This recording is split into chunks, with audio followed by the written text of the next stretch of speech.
World, hello. I'm bringing you a public health service announcement. Yes, for you and you. For all people. People who eat food. Yes, people who eat food. Whether you grow your food, whether you buy your food from the store, whether you buy your food from the market, or whether you buy your food from the restaurant. You. People. People who eat food. This is for you. Pay attention. Listen carefully. Have some news for you. The Center for Disease Control, also known as the acronym CDC, they reported that 1 in 6 people get sick from eating contaminated foods. This is a number that has not declined in the last 7 years. I repeat, 1 in 6 people get sick from eating contaminated food, and this number has not declined in the last 7 years. I'm back. Told you I'd be back. I have a question for you. How often do you think about the quality of your food?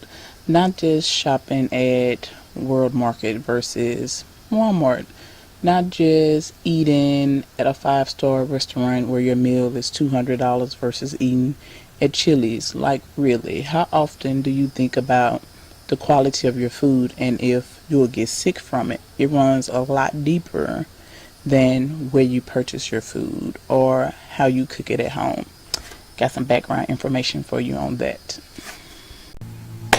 Okay, these are things we should be thinking about. Things like cross-contamination, sanitation conditions of where our food is being grown, of where, if you're a meat eater, yes, it's carnivores, where the meat is being raised and bred and held, and also time temperature control once that food is in the restaurant or once you get that food home.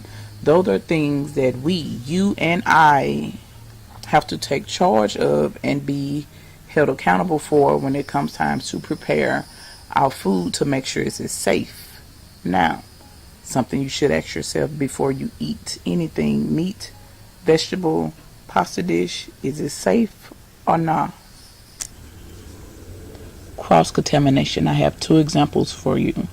One that happens in everyday life as we cook at home for our families, and the other that happens out at the feed farm or at the butcher shop from the people who send the food to the grocery store.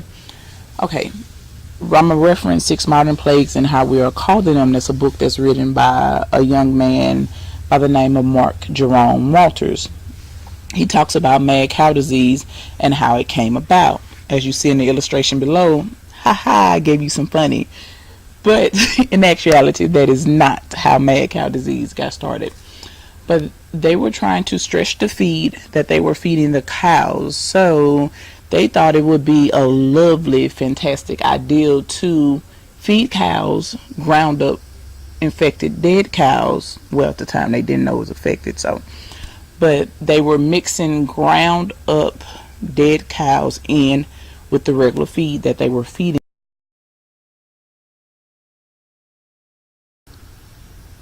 Okay, that first example of cross-contamination, we as consumers have no control over there, but the HACCP, they are responsible for ensuring that does not happen, and that's pronounced HACCP.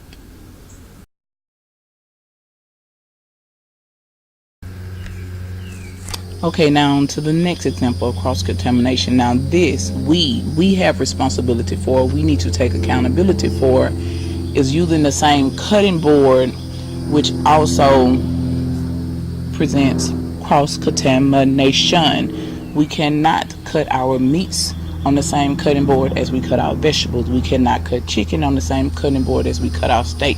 We cannot use the same knife to cut our meat as we do our vegetable without washing with some good and hot soap and water.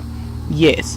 So bacteria, we all know they're freeloaders, they're hitchhikers. So to avoid that, the proper thing we must do at home, use separate cutting boards between your veggies and your meats. Use separate knives if you have to. That's something we can do to take responsibility and to prevent foodborne illnesses right at home, to prevent cross-contamination.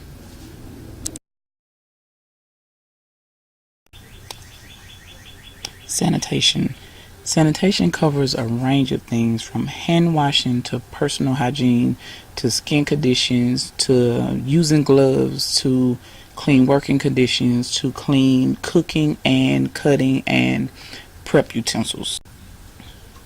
Now I know I'm not the only one.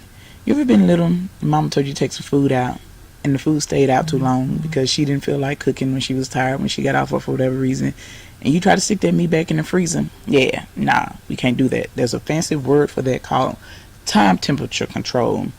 Bacteria will grow and fester and just explode and make babies while that meat's sitting out. You try to put it back in the freezer and freeze it, that bacteria will be waiting for you when it's time to cook it.